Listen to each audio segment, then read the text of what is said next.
Hey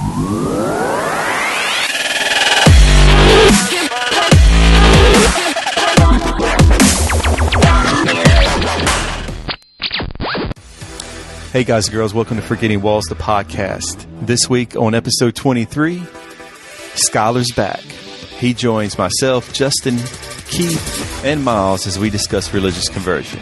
We take a long, hard look at it. The episode goes a little long this week, so be prepared. We discuss Forgetting Walls at length as well in the beginning, kind of reinforcing what we stand for and what we're doing. And speaking about that as well, this week, the website's got a new look, or sort of a new look. As me and Justin took some time to redesign some things, go check it out. Also, GoFundMe.com/Forgetting Walls. Yes, it is. We're trying to raise a few bucks to get our nonprofit through and some other things to help us out here at the show. It takes a lot of money to do this thing, and we're not getting it from anywhere else right now. Also, check us out at Twitter, Facebook, as always. Share your story with us. Let us know how you're doing. And don't forget, YouTube, every week we have a live event as we record. Come check us out. Join the crowd as we chat and dig into this thing we called life. Now, it's time for that dubstep.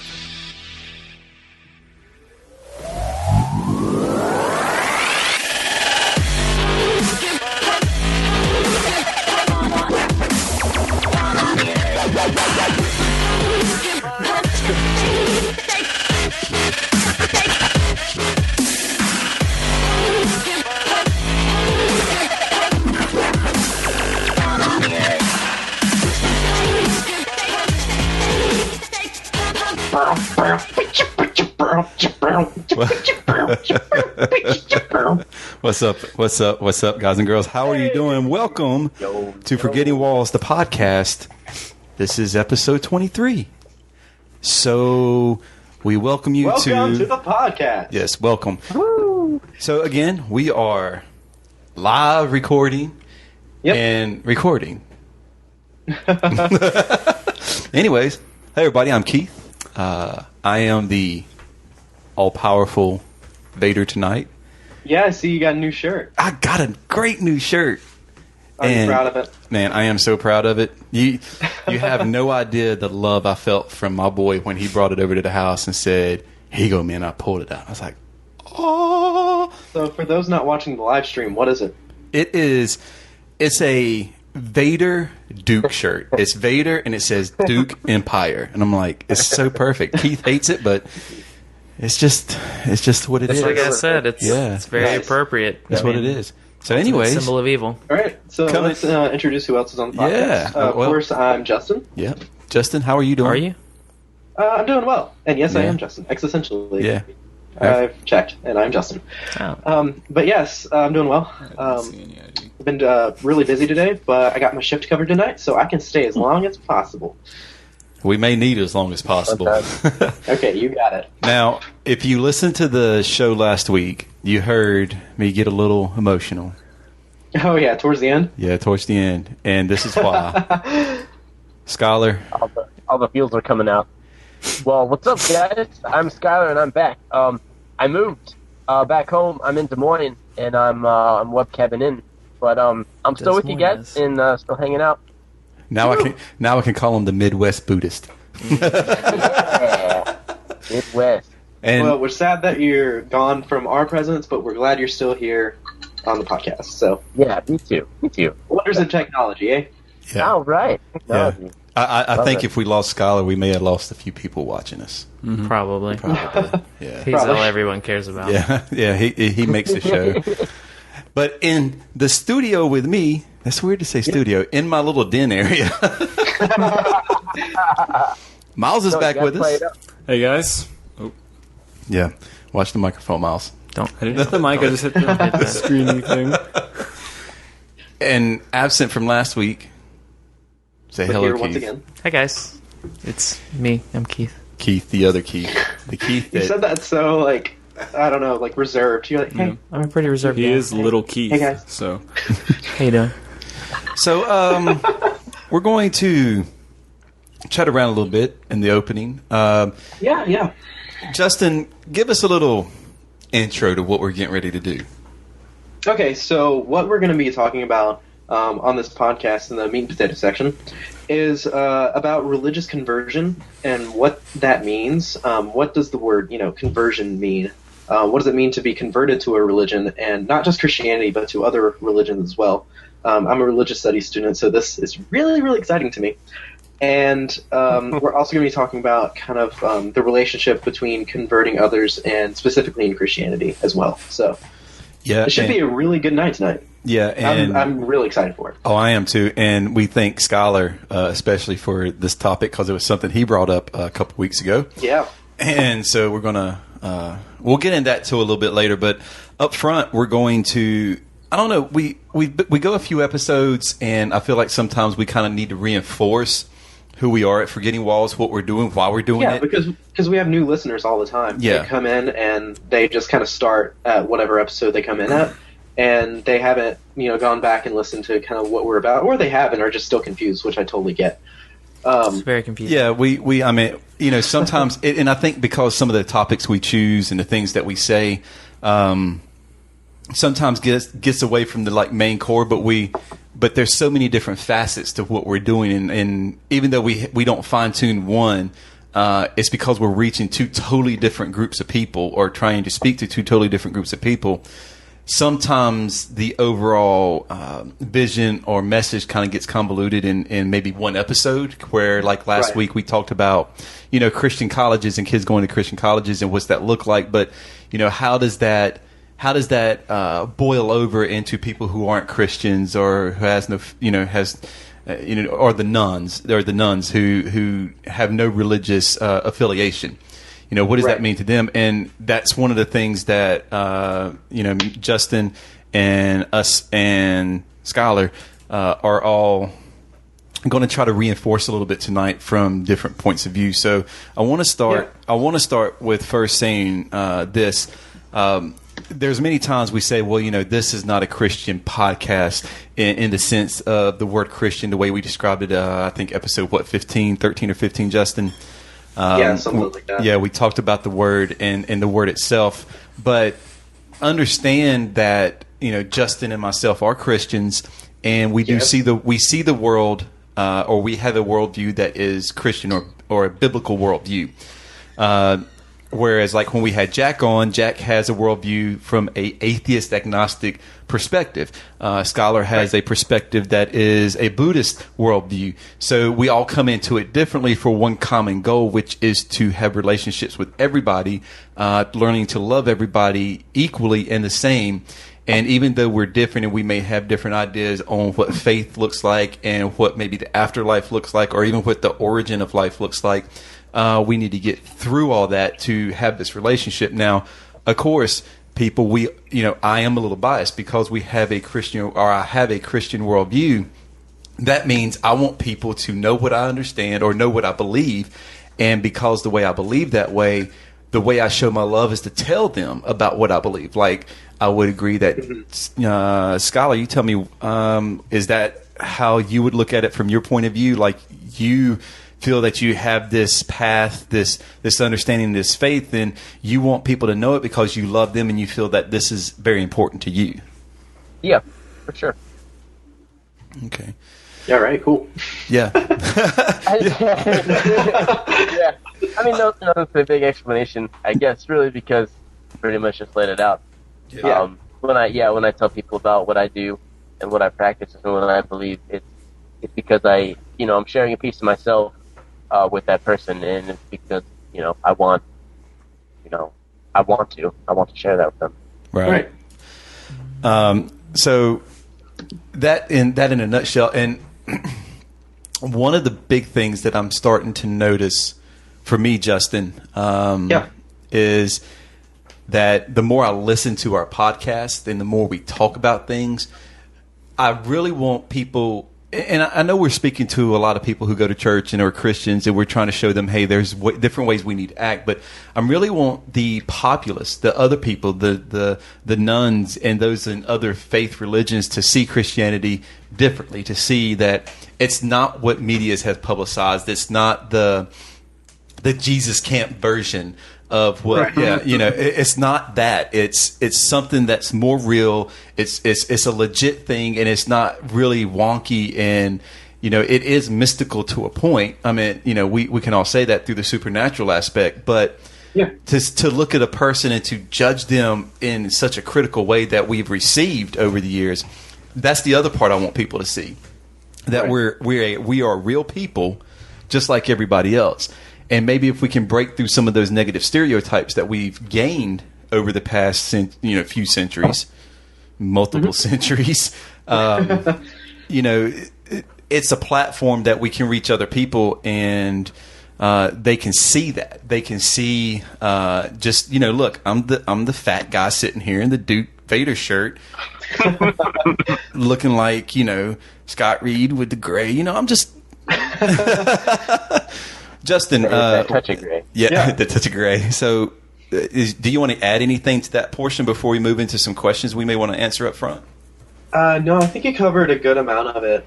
It's just that we all come from different, religious and kind of ideological backgrounds, but we all want to have relations with one another, and we're all human at the fundamental level, and be able to, talk to one another and be friends, even though we have these disagreements. What are you cringing at, Keith? I'm not. Okay. But I think at a fundamental level, that we can all talk and have these conversations, even though like four out of the 5 of us here are Christian, and we come from a Christian background, and of course, us 4 are going to advocate, we think Christianity is right. We still want to open, I guess, dialogue for like mutual respect and be able to listen to one another. So, I mean, you covered most of it, so I'm just reiterating. No, that's fine. It's fine. So you were chatting with somebody last week or this week, and they had a couple of questions, and I think the one question I would like to kind of tag up front, because I think it's an important question, not just for the people who watch us and listen to us, but for us and ourselves, because we've had some issues trying to kind of explain what this is. I even remember the first episode, Justin. We labeled it "What Two Dudes, the Ministry, and Batman as Moses." I mean, so it was that. But the question was asked, and anybody wants to chime in how they feel about it. But it says, "Do you feel like Forgetting Walls?" And I'm ad-libbing a little bit, but do you feel Forgetting Walls is more like a ministry, or is it more about opening the dialogue? Right. So for me personally, like the way I answer that question, because at the time I literally, answered the question to her. I think it depends on who you ask in here, because I think in many ways we could potentially be a ministry. It depends on how you're defining ministry, because especially with plans of what we want to do in the future and kind of expanding and all that stuff, it could very well look from the outside like a ministry. But I think a lot of what we do and a lot of what we're going for is opening the dialogue. And in many ways, personally, I think that the dialogue has already been opened in a lot of ways. I mean, we're not the first to do this. There are interfaith organizations everywhere. Exactly. There are different things like that. However, I think that what we are kind of doing is continuing that dialogue, and we're facilitating both sides of the wall, because that's kind of where we began. So that's good. It's for me, like you said, opening the dialogue in of itself is something. I think we mentioned it last week not last week, but 2 weeks ago when we were talking about the Bad Christian podcast. We're not the pioneers in this by no means. Absolutely not. And I'm not riding the coattails of anybody else, I don't believe, as well, because I think we're trying to do something a little bit differently. I mean, if you look at other people who are kind of in the same type of conversation, everybody's doing it a little bit differently. Right. With different conversations, with different techniques and attitudes towards it. The ministry is such a touchy word, so to speak, because ministry has been, I would guess say in Western culture, in our culture, especially in America, ministry is always applied to something that's churchy, that's Protestant, Catholic too, but it's applied to those things, and it's always something that evolves from a church like type setting. It's not something that is organic out in life, where I think that for me, I don't know about you, Justin, but I think that word's been right. It's a little misused a little bit. Yeah, I mean, I can see what you're saying, but on the other hand, you have like certain bands, like Christian bands, who say that this band is a ministry. Yeah, and I don't know how I feel about that. And that's not necessarily coming out of the church, but rather this band, kind of a collection of Christians, are saying, yeah, this band is our ministry and stuff like that. Which I don't know how I feel about that either. So there's two sides to that. Well, I agree. Mean that it's like a platform where they can sort of preach. Yeah, where they can preach the gospel and all that stuff. So, yeah, I'm kind of in the same boat with you, Justin. About, I believe a band can be a ministry. I believe it can minister to people, but I don't. I think that it comes down to, is this really a ministry, or is it a place for you to play music and to make money? Right. There's the toss up for me a little bit. I'm not saying that you can't minister to people, but is it sole purpose to be a ministry? I could be wrong, but I feel like the difference between, I feel like what makes a ministry doesn't mean that it came from a church or something with a church background, but that its purpose is to see salvation. I feel like, I wasn't here when you and Justin were planning this or starting this, but I feel like the difference between this, and I could be wrong, this and a ministry would be that I wouldn't think that your end goal is, okay, we want to see Skylar saved. That's always my end goal. What are you talking about? That's always the end goal. What are you talking about? It isn't the... We would love if you came over to our side. It isn't. I could be wrong, but I don't think that it's the purpose. I think that the purpose is to try and just have relationships with people who are outside of that. Right, but that goes back to the word. If ministry and minister is not, I don't think it's something that's solely owned by a Christian label. You know what I'm saying? Mm-hmm. What is it to minister to somebody? Oh, so you're saying even from outside the... Yeah, okay. What I'm saying is that ministry and to minister has been giving this, in our culture, has been given this context of Christian, Protestant, Catholic, type of stigma to it, where, like you said, what is it? Is it, and most people, I don't know if in the Muslim mosque and things like that they have ministries, like ministry outreach. I don't know if that's what they call them, like we do in the church. Keith's got something to say. Go ahead, Keith. This is a definition from a dictionary definition. I skipped through the ones that were specifically about a minister or about the clergy.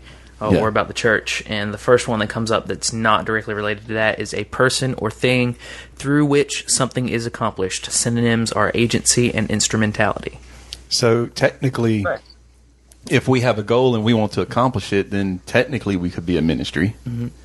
But when you think about the government of the United Kingdom, how we have departments, they have ministries. Yeah, they have ministries. It's something that they want to get something accomplished, so they set up this group to accomplish it. They have the prime ribeye minister.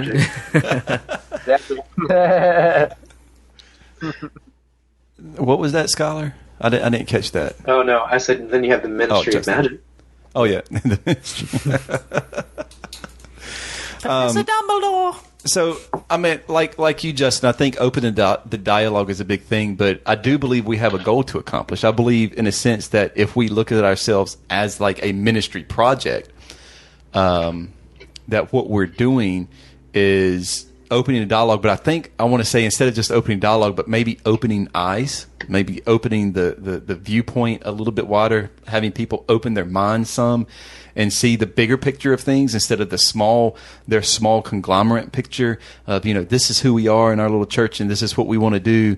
But they can't see anything outside of that because their world is so small, that place is so small. So in order for them to open it, you gotta let them experience and hear other things. that's a big thing.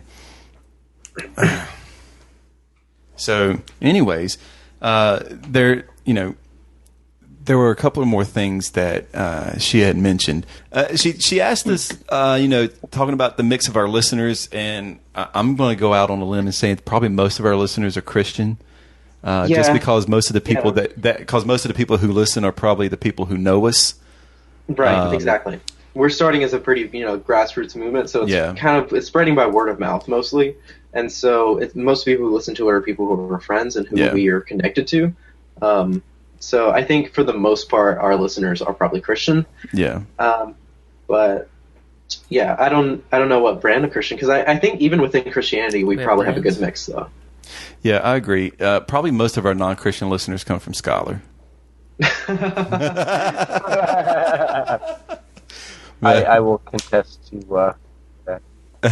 I'll agree. So, one of the other things that that I think at Forgetting Walls that of course, one of the things is trying to get rid of the negative stereotype that we get as Christians. The other side of it too is to kind of get rid of the negative stereotype that all other people have from a Christian perspective, which gives Christians the negative perspective. Everybody else is not scary. Peyton Jones, the Church Planning Podcast, actually, which was kind of crazy. This week's episode was about church planning for those who have no religious affiliations, the nuns. And I tweeted at him, I tweeted a few things at him, and I said, "Hey, everything you talked about, it's like the religious or the church has this almost like this war type mentality against the nuns, and." They don't know how to deal with them, and what do we do with them, and they're growing, and this, that, and the other, and how do we deal with that?" And he was looking at it from really a church planning perspective. But I asked him the question. I was like, "But what does that look like for the normal person in church?" It sounds like a good show to me. And he's like, "I'm down." So we're going to look forward to doing a show about that together, hopefully. But awesome. Yeah, you got to pitch what you can pitch, right? But but that was my thing too. Is that well, let's do this. Think about it like this. What do you think the majority affiliation is, let's just say in America? Anybody want to take a wild guess? In America? What do you mean by affiliation? Like, faith affiliations. Let's just say faith Catholic. You say Catholic is the biggest in America. Catholic's the biggest in America. Yes. All right. What do you think? What do you think comes behind that? Christianity, we would say Protestant. Protestant, yeah, Protestant. Christianity, not Catholic, because they're not Christian. Is Catholicism really number one? Is that like a fact? I'm kidding. Yeah, it is. At court, yeah. Really? Yeah, actually, Right. yeah. I think the last statistics that I read, which were a couple of years ago, was that when you're looking, Christianity in of itself is the largest faith affiliation in the States, but by denomination, so to speak, Catholicism is number one, and the Southern Baptists are running right behind them at number two. Okay, so do they consider Catholicism a denomination or a sect? It depends on what person you're talking to. Some think some believe a denomination. Some believe it's a different sect, like Protestant and Catholicism. I consider it to be, because there's multiple forms of Catholicism too. Yeah. So I would say that the equal to Catholicism would be Protestantism, right? And then you'd have denominations, under each one of those, and however you want to look at it, religious studies major. Yep. Okay. Yeah, that's good. Okay. They all fall under the banner of Christianity. Scholar, do you agree with that? Yes. Well, he got the Justin stamp of approval, so I can't argue with it. I like that. And then everything else falls into place. So this nun population, those who have no. And by the way, when we say nun, we are meaning N-O-N-E, not N-U-N. Yeah, not N-U-N, because that would go back to the Catholics. We're talking about the N-O-N-Es, like Justin said, that has no religious affiliation. Right. I think the latest poll says they're anywhere from 8 to 12% or 8 to 10% of the population that are nuns in America. So they're small. Now, of course, what are we at population right now in America? 200 million? I don't know. More than that. I think More it's between 3 and 4. 3 and 400 million. Yeah. So I mean, if you take 1% of that, that's still 3 million people, and at 10%, that's 30 million. So that's still a lot of people. Yeah. But in the sense of people, but it's a small percentage. But that number is growing. I think they said it's actually grown consistently over the years, which we see. I heard that somebody just said, I just think people are being more honest about what they believe instead of just going along with the flow. So that may be more. That may be more to it than that. But but that's the group that I think we. From a Christian perspective, from the Christian perspective, is the ones that I'm really reaching out to, because those are the ones who I think get mistreated the most by the church, because they don't know how to deal with them. What do you mean you don't believe? What do you mean, they don't know how to, when they come up against somebody who's using, logic and reason and science to live their life, without having some sort of belief in the supernatural faith. Because, when you're dealing with a Muslim, or you're dealing with, somebody who is in Judaism, or, even pagans and stuff, you all have some sort of connection with them because it's all supernatural in some aspect. But when you're dealing with somebody with no supernatural connection, or some faith connection, bless you, It really sets you back. So then you have to kind of figure out, how do I deal with this person? And they almost, I think a lot of times for me, and answer in if you won't, I think a lot of people take offense to it and become very defensive against those people who have that perspective and mindset and worldview. Yeah, I totally agree. Because, at least for us in the Bible Belt South, we kind of live right in there, and I think a lot of people aren't familiar or didn't really grow up with a lot of people who, claim to be atheists or claim to be, nothing. And so we don't know really how to respond to that. We've never, a lot of people have grown up not really having the experience to be able to respond to people who, say that. So I think a lot of it is a defense mechanism against that sort of thing. Right. I'll agree with you. I grew up a nun as well. Yeah. Because I didn't have any affiliation. There was not believing in anything, except for Santa Claus. But there was nothing like that. So I don't know. It's strange to I don't know. I don't know. For me, it's strange. But anyways, to kind of sum up all that, guys and girls at Forgetting Walls. When it comes down to it, our main goal is to reach out and to accept everyone in and love them. I know that's really harsh for some of people in the church to say that we're going to accept these people, but it's not. Go ahead, Justin. No, yeah, and I don't mean to cut you off, but I just want to say one thing about that. Right. I think where we're coming from is we look at the Bible and we look at the New Testament and we look what Jesus did. Jesus didn't demand that the people he ministered to clean up or act a certain way or dress a certain way or be a certain way. He came to them right where they were. He came to them right in the middle of whatever situation they were in. We always reference the woman at the well, but there are plenty of other examples of where Jesus just comes and meets people right where they are, in the middle of their mess, in the middle of, again, of whatever they're going through. So I think we're doing a lot of the same thing. Yeah. We're meeting people where they are, loving them exactly where they are. And yeah, so that's all I had to say about that. Yeah. So like I was saying, we just want everybody to kind of live this life together, whether you live it as a Christian or as a Buddhist or as a nun or whatever. And I know that's getting confusing for people because I saw it on the chat that I don't know if he's saying nun, N-U-N, or N-O-N-E-S, but but whatever life you're living, that's fine with me. Honestly, you're not upsetting the balance of my life because you're living your life a different way.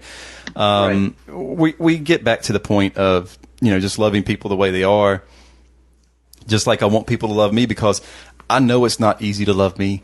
Between the people that are sitting here with us right now on this show, they know how hard it is to love me. Oh yeah, definitely. Yeah. We know how hard. Shut up, Justin. I struggle every week. Yeah. Yeah. What? I'll take care of the editing, and And hey, Justin, can I get a title and summary? What are you talking about? Hey, you struggled. The 1 week I wasn't here and I couldn't do it, you struggled to write that description. Oh, no, I didn't. I just started writing what I wanted to, and it's like, ha, ha, ha, ha, Justin can't edit this. Oh, yeah, you tell the podcast one story, and then you tell me another. Yeah. All right, I see how it is. I'm a liar, dude. Just face it. We still love you. All right, guys, we'll be back in a minute.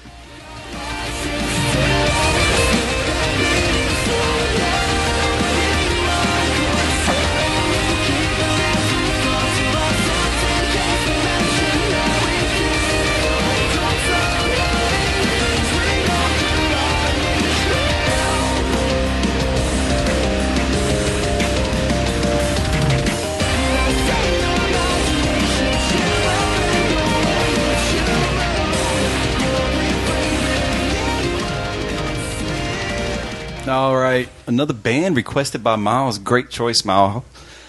Great choice, Miles. Great choice. Hands Like Houses. That was 100. I'm going to have to start listening to them. I like when people put me onto a band I hadn't heard before. But yeah, it's time for that meat and potatoes, man. Meat and potatoes section. Woohoo! What everyone's here for. It's what we want. It's what we need. It's just how it is. Nobody can stop us.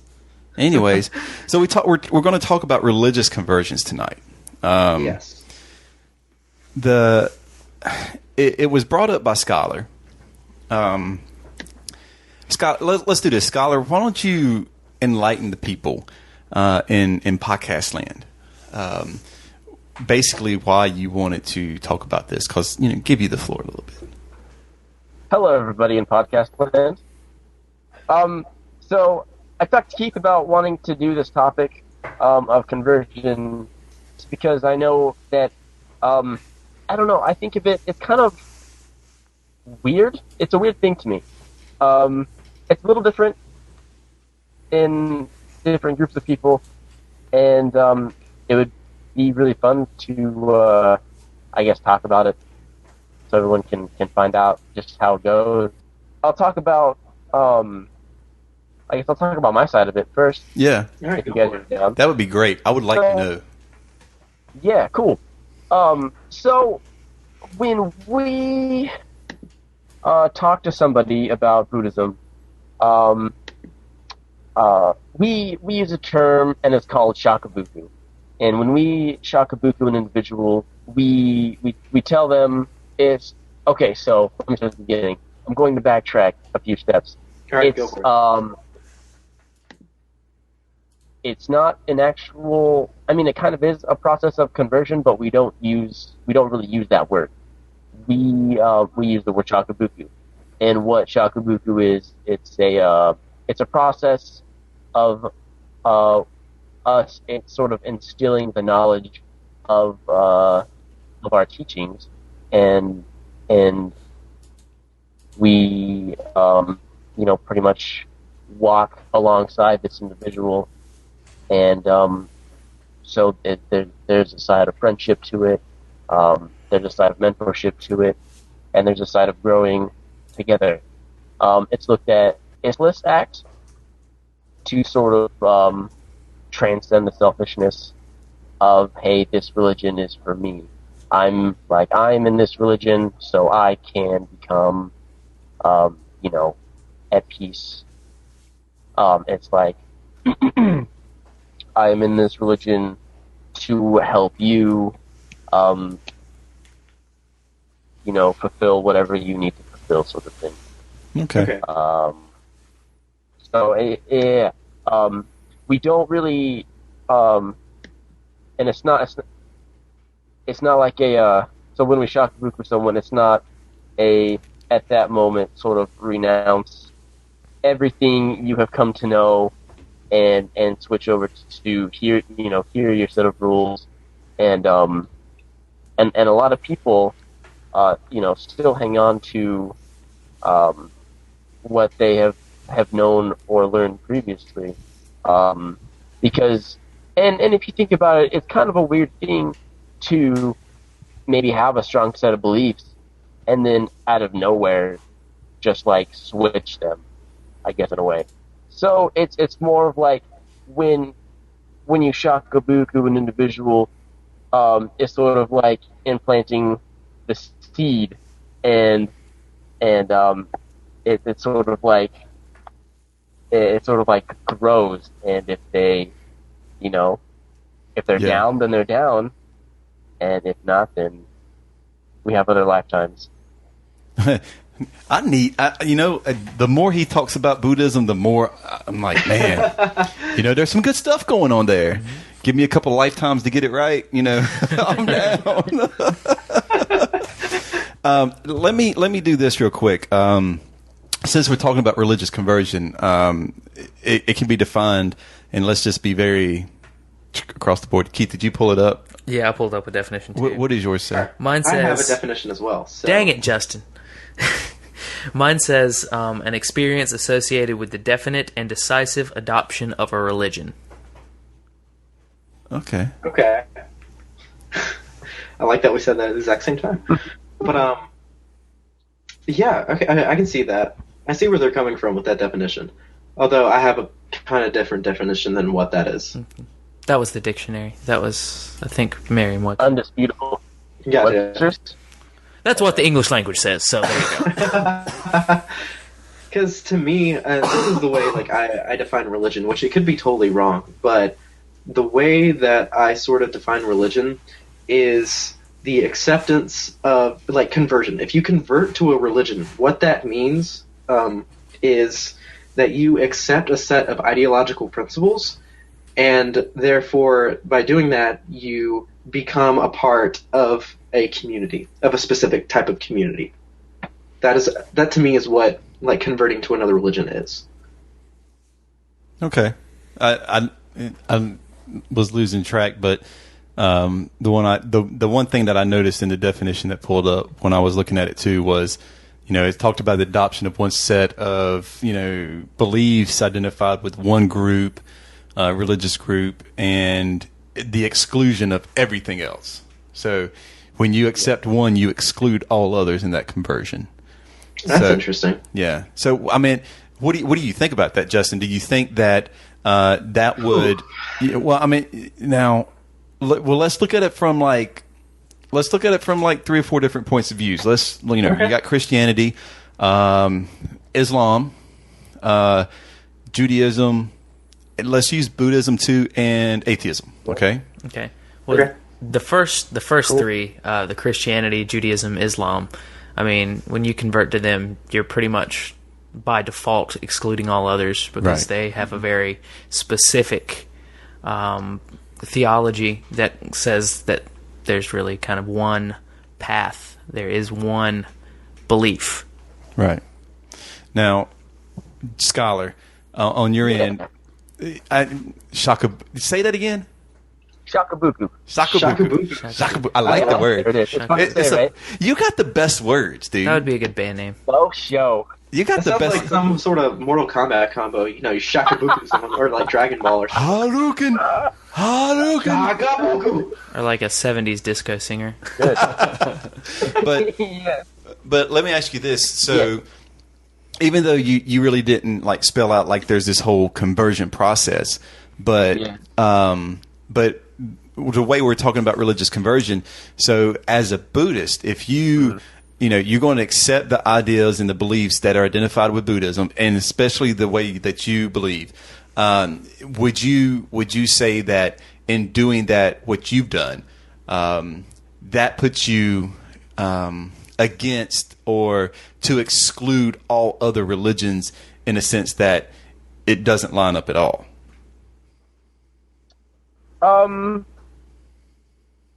No.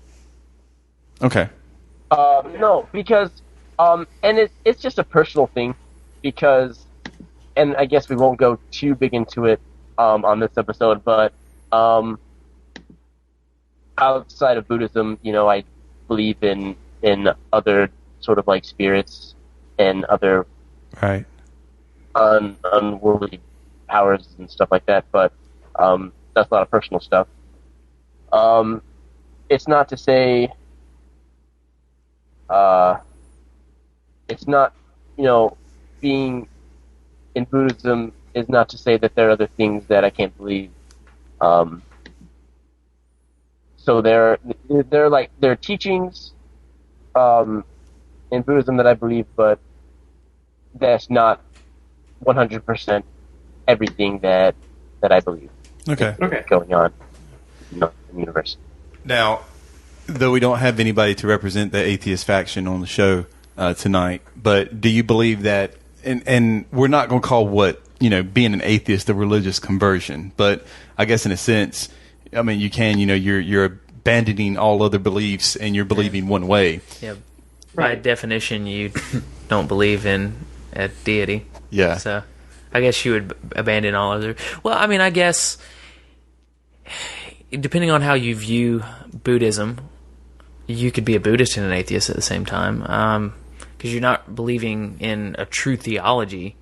You are believing in sort of a worldview and sort of a view of life and existence, but you're not really holding to a set of theological beliefs.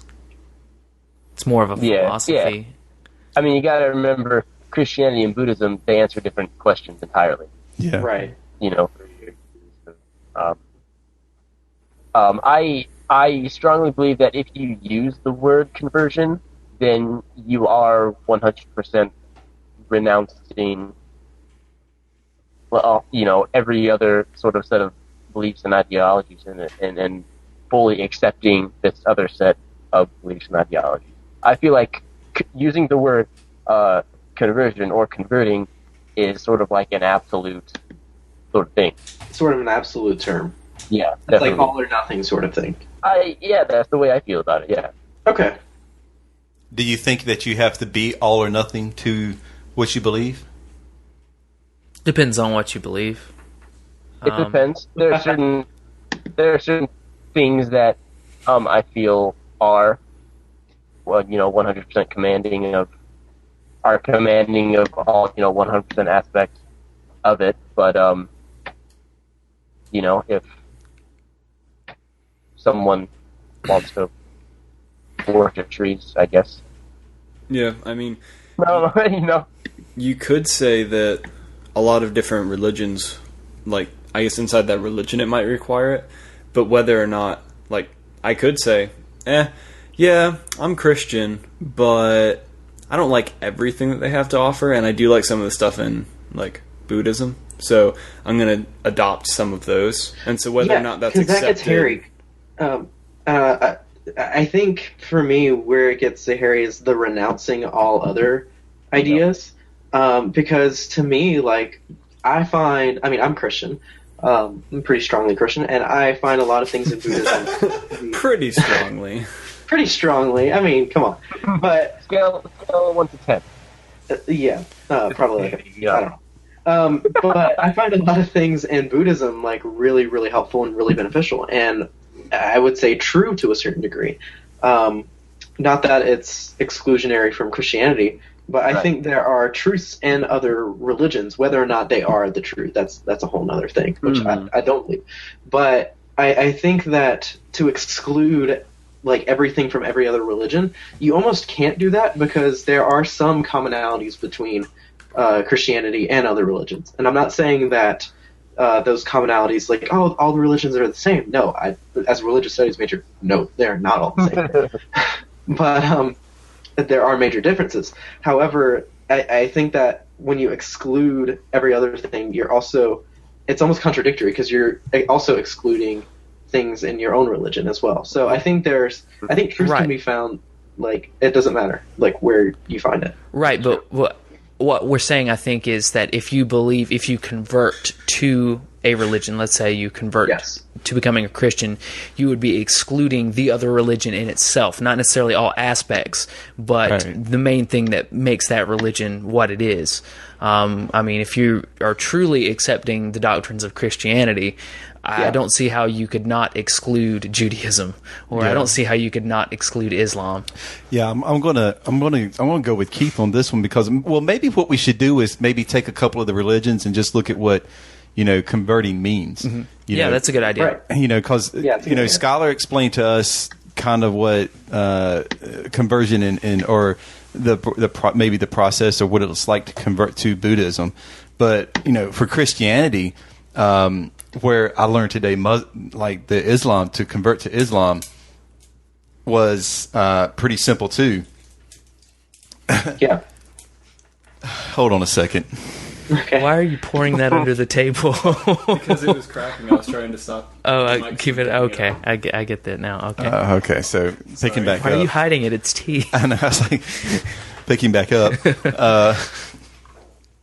But like Christianity, and I think in not any religion, because of course the way Scholar described it, it was a little bit different than how I see us coming to Christianity.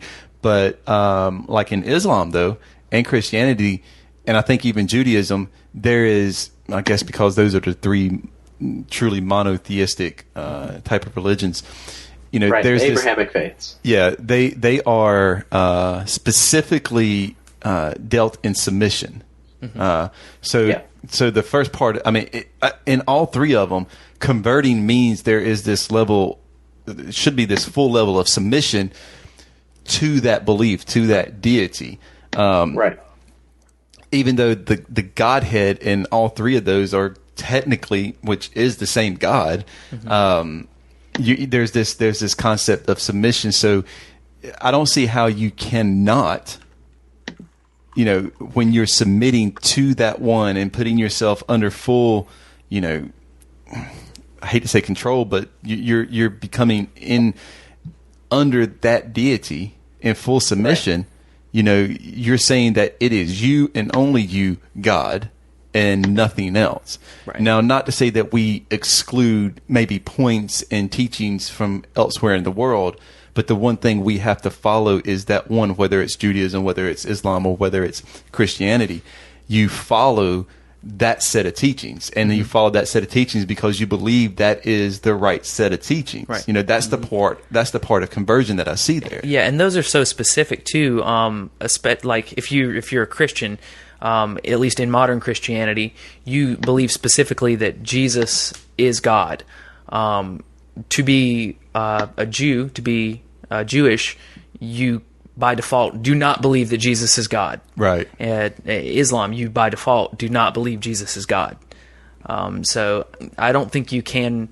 There's some overlap in some beliefs. Yeah. I mean, obviously Christianity came out of Judaism, and so did Islam.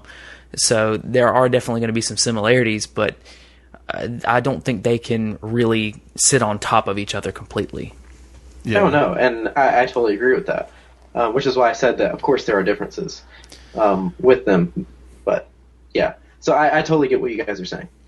Yeah, and when you're talking about Christian conversion, I want to dispel the notion that some people might have that there's this mystical thing that's happening in this conversion process, where there's a lot of things that are spiritually meant to us.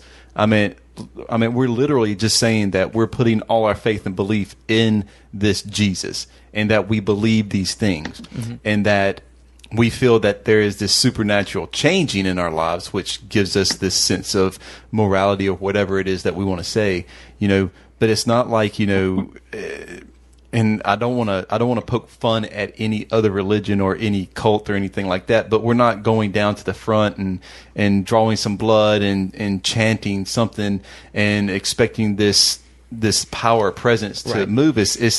It's basically, in this religious conversion, we're making a choice to believe a certain way. Yeah, there's a misconception about Christianity, even within Christianity, that there is a specific prayer or experience that you have to get salvation, what we'll call it. But really, that's not really taught in the Bible. It's taught that by grace, through your faith, you gain salvation through what we call justification, which I think we've defined on the show before, right? And that is your salvation, that justification that you receive but through your faith. Yeah, It's not about a specific prayer or ritual or anything like that. Yeah, and like we was talking about Islam, they say, well, it's so easy to convert to Islam. It's like the easiest thing. You just have to simply say with conviction, and that's the part. The conviction. The conviction. You have to, with your conviction, with everything that you believe that Islam is true, and you pray their prayer, which I'm not going to say in Arabic, but it just basically means there is no true God but Allah. And yeah, it's the 5 pillars of Islam. Yeah, and Muhammad is the messenger prophet of God. Right. You're just basically saying that, and that is your conversion process. Which, of course, we know in Islam there's other things you have to continually do. Right. And in Judaism is the same thing. You can I don't just in conversion process Judaism. I know you talked about it was like a really difficult process, but yeah. So, like, one of the things to convert to Judaism is if you're a male, you have to be circumcised. Yeah, and that can be difficult.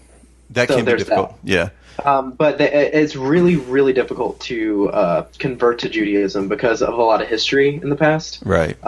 There's been, Christians in, like, say, the early church who went into Jewish communities and, quote unquote, converted to Judaism, but they were still Christian. And they basically converted everyone within the community to Christianity. So a lot of Jewish leaders, like, it made it. They made it a lot harder to convert to Judaism. So basically, to protect their own, groups of people in Judaism, they said, well, we're going to have to beef up the process of conversion, which sounds like, instead of being able to follow a God wholeheartedly, we're going to put stipulations on you following our God. So man's putting stipulations on man to follow a God, which, I can see that. I can get that. Yeah, it's... So Alex brings up a good point. He asks, what about baptism? It feels like sort of a ritual that Christianity requires. Yeah, I just about that. That's very interesting. And that's what I was going to bring up. Yeah. Because in Judaism, there's this sort of ritual, like, kind of cleansing, which is called a mikvah, which is required for conversion. But that's also interesting because there's some branches of Christianity who say that, yes, you have to be baptized in order to be considered a Christian. Whereas there's others who are like, no, it's just a symbol. It's just like a proclamation of faith. Yeah, and I'm going to... Keith, you want to answer? I was just going to say, in mainline Protestant Christianity, which I think we would all identify ourselves with, except for Skylar, obviously, we consider baptism to be a more of a symbolic thing that comes after your initial point of salvation, your justification moment, whatever, your faith moment. I kind of go to the point that, when you look at what's required for salvation, Paul speaks about in Romans 10. Mm-hmm. But when I think about baptism, and I'm going to go on record and just say, and I'm going to agree with Keith, that baptism is not a requirement of salvation because you can pick out points in the Bible like, well, the thief or the criminal on the cross, exactly. Mm-hmm. If it was required for salvation, then therefore he would have needed to be pulled off the cross before he died and be baptized. So therefore we know that. But what I really apply to baptism is when I think about the Ethiopian, Philip, who meets the Ethiopian in the desert, right? And he's like, he tells him all this stuff and he's like, so where can I be baptized? He wasn't saved because he got baptized, but he felt such a connection with his belief in Christ at that moment because he really believed that who he was or what he was reading and what Philip was telling him was real. And he connected with Jesus and God that he's like, I'm not just proving it, but this is what I want to follow in the same footsteps. And that's, we talked a couple weeks ago when Scholar asked us the question, should we strive to be, is it a thing to be Christ-like? Should we strive to be like Christ? That's the part of being like Christ. You're following him in those footsteps. You're trying to kind of live that same life. And Jesus Jesus did start his ministry upon that baptism. Mm-hmm. It wasn't a right to be in the fold of God or to be a Christian. It was just this start of your life. Like I am telling everybody else, I'm showing everybody else that I really believe what I believe, and it's not just BS. Mm-hmm. Right. But there are people out there who do feel, I'm sure, that Christianity would be a requirement. Or not that baptism would be a requirement. Yes. No, I agree, but there's also people in Christianity to believe that, you have to speak in tongues to be saved. Right. There's people, There we go. I mean, if That's what I grew up in. yeah, Just for the record. but that's the part of Christianity that's the thing about people around Christianity that miss the point. Anything that you add to the saving grace of Jesus in Christianity for the conversion process nullifies, because that still you have to go and do something. I have to go and do this. That removes everything that is Christianity away from it. I think we talked about it last week. We talked about I think we talk about it a lot because we are, we're Quite a bit. yeah. With all that being said, though, I would still like to point out that, I mean, at least for me, and I'm assuming for you guys also, that even though baptism isn't a requirement for salvation, is that it's still really important, and that it's really clear in the New Testament that that's something that we're supposed to do as an act of growing. I agree, but I don't want to place the importance. I don't want to place so much importance on it that it overshadows the process of, this is salvation. Yeah. That's my problem. It's a command, but it's not a part of the salvation process. Mm-hmm. Yes. Yeah. I just wanted to make that clear. What I call it is the first step in discipleship. If you're a Christian and you say that you're a Christian and you want to follow these beliefs, then this is what you do. If you're a Muslim and you follow those beliefs, this is what you do. If you're Jewish or you're converting to Judaism and you do that, then there's things you follow to live that lifestyle. If you're an atheist, I'm sorry, but there's things that you do in that lifestyle which I don't know what that really looks like other than just living a life however you want. And you don't commit to these things, but you just live. You live by logic. You live by reason, and whatever. Same for Scholar. He's a Buddhist, so he believes in his faith. So there are certain things he does that are important to him. Like he talked about the Gohangzang, right? Gohangzang, yeah. Yeah, did I say that right? Wow, nice. Yeah, you like that, right? Gohangzang. Yeah, that's sweet. Surprised me. That's quite impressive. But there's something that is connected him to going to chant and do those things in that house where that is represented. Those are the things he does as a Buddhist. So baptism is a thing you do as a Christian, but it's not something you do to be a Christian. Right. So just to clarify, that's a very good way to put it. Cool. I like it. Good. So let me ask this question. Yeah, go for it. Okay. So. Is it necessary? Is it necessary? I mean, we've kind of hit it at certain points, but is it necessary for you to have this religious conversion to recognize or be identified in that religion? Which definition are we using for conversion? Because I think that would change my answer one way or the other. Yeah. Let's kind of let's get a hodgepodge of it. Okay. Saying. Okay. Justin, you said refresh my memory. I remember it was community bringing you into my definition. Yeah. So I say that conversion is identifying with a certain set of ideological beliefs in order to become a part of a particular community. Okay. And then I got this one. It says, is the adoption of a set of beliefs identify one particular religious denomination to the exclusion of others. Thus, religious conversion would describe the abandoning of adherence to one denomination and affiliating with another. Okay. In that case, I would say it depends on the religion, but mostly yes. Mostly yes? Yeah. Yeah, I would say that, I guess I would say the difference between whether or not conversion would be necessary is if you're planning on having that be a life decision that you're doing, or if it's something that you're just kind of, I guess, kind of like blowing in the wind with. You're just like, well, I'll go ahead and try this out. If I'm just going to like try out Buddhism, I wouldn't think that I'd have to convert to it to be even accepted by that community. I think they'd still be like, oh yeah, you're welcome to come in here and stuff, but without conversion, I wouldn't necessarily be part of them. So I wouldn't get all of that relationship, if that makes sense. Right. Or all that So a situation which you're talking about, conversion would be sort of like a self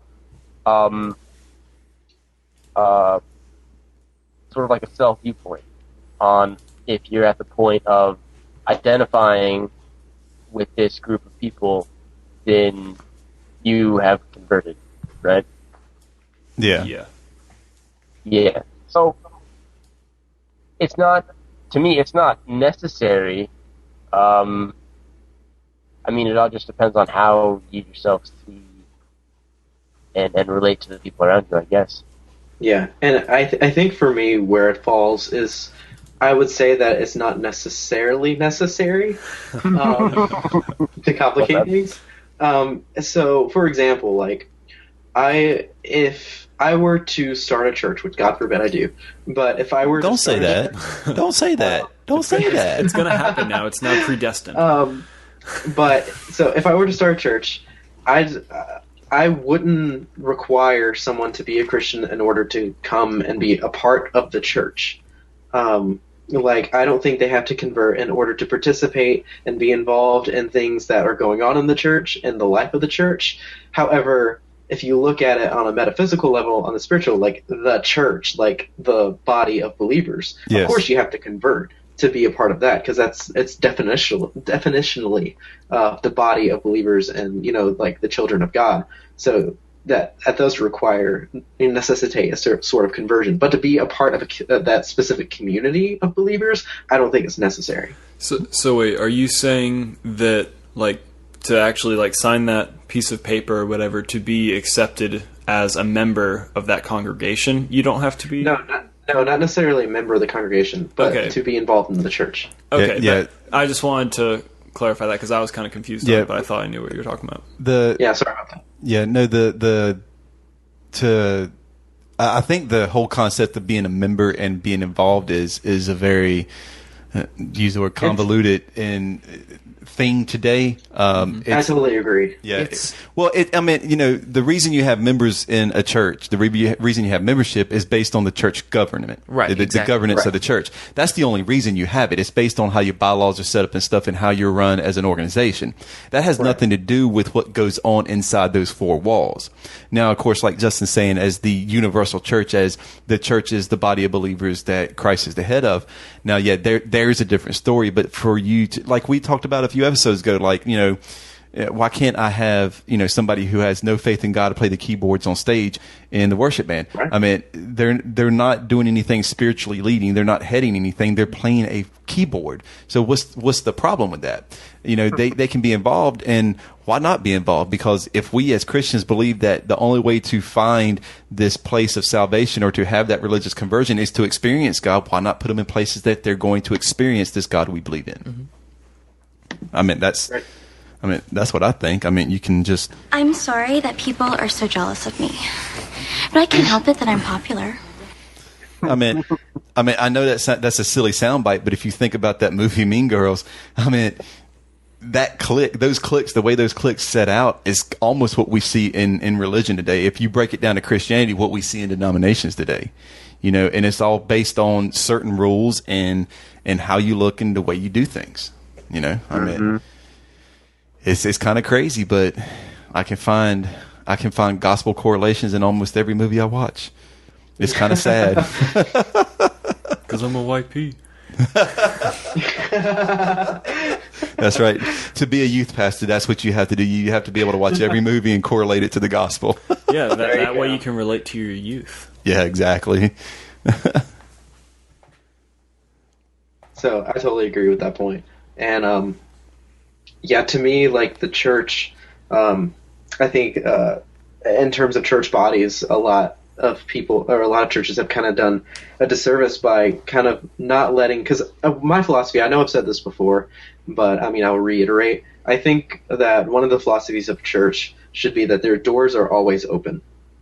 Not only open so that everyone can come in, because I think the church should be a refuge for people to come in, but also for people to go out. So I think the doors should always be open, and you shouldn't have to require people to believe a certain set of things in order for them to be accepted in the church community and to be loved. Yeah. Well, I mean, you know, it's interesting to try to think about this idea of religious conversion, and, you know, is it necessary? We believe it's necessary because there's so many. I mean, you know, we only talk about 4, maybe 5 religions on a show at most, but I mean, in the world in general, it's absolutely ridiculous how many different forms of religion there really is. Tell me about it. And you should know, Justin, because that's what you do. Studies them all. But I'm gonna ask a question back to one of our watchers, Alex. He's talking about, can anyone speak for the loss of religion? If somebody can help clarify that for me, because I'm not the brightest person on the planet. But what was it exactly? Can anyone speak for the loss of religion? I think that he's referring to like someone who was a Christian and then I wanted to get to that and then got out of that. Yeah, I wanted to get to that in a minute once we answered a couple more questions. But if that's what he means, then I definitely want to speak to that. Okay, do you want to go ahead with that one? No, I just want to. Well, Okay. Maybe. Well, no, I guess we can tie it into this too. We're talking about our conversion is true or false. Okay. When somebody convert, let's just use Christianity, because for the most of it, and then we'll get Skylar to answer too from his point of view. But for most of us, we always look at people who come to salvation, and most Christians, and I'm not going to lie to you, most people always have this little judgmental factor. Did they really, accept Christ? Did they really become a Christian? Is it true? Right. Is it, is it something that's real? So, or are they just doing it because everybody else is doing it? Is it just a fad? Right. Is it true or is it false? Right. And I don't know. Go ahead. And I think with that, of course, like you said, we have people who are like, did they really get saved, or are they just doing it because their friends are doing it? I think it's impossible for us to really tell. Of course, from the Christian perspective, I'm going to throw this out there just so a lot of people don't get mad, but I think that there's evidence of someone being a Christian, such as, fruit of the Spirit, stuff like that, patience, gentleness, kindness, like all those, or fruit of the Spirit, singular. But I think it's almost impossible to tell whether someone is genuine or not in a lot of cases, because a lot of what happens in the conversion process is internal, and it's something you can't see. It's something spiritual. So I think, of course, the evidence they show and what they do is an indicator. But again, I think that's a very tricky thing to try to tackle. Yeah, and that could also be different even among Christians based on, I think it's the Calvinistic view of preservation of the saints. Perseverance. Yeah, perseverance of the saints. Oh, it is perseverance. That's what I thought, and then I was like, no, that's not it. But anyways, because I know specifically the Wesleyan Church believes that you can lose your salvation, and so then it doesn't matter as much to them whether or not it was a true or false conversion. I would assume they would think that every single one is true, and then if you screw up, you just lose it, and then you got to work to get it back.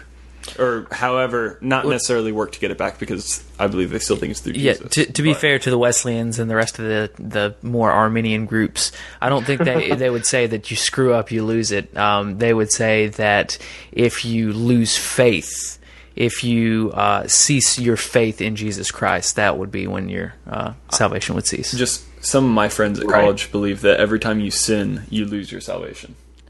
Are they Wesleyans? Some of them are Wesleyan, some of them are Pentecostals. Really? Okay, see, that sounds a little bit more in line with the beliefs of some of the more charismatic. Wesleyans, you got to think about Wesleyans. I know most of the Wesleyans I know have that same type of Arminian view. Really? Well, see, I don't think it is an Arminian view, but it's not distinctively Arminian. But definitely not the view that every time you sin, you lose your salvation. The Wesleyan Church comes from Methodism, which comes from the teaching specifically of John Wesley. Right, exactly.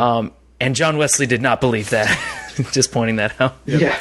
He did not believe that. Most of what I know from Wesleyan just came from, I think I only have 3 Wesleyan friends. Okay. And they may not necessarily know all of, and there might even just be different, I guess. Every church in the Wesleyan Church would also probably teach differently. That's probably true.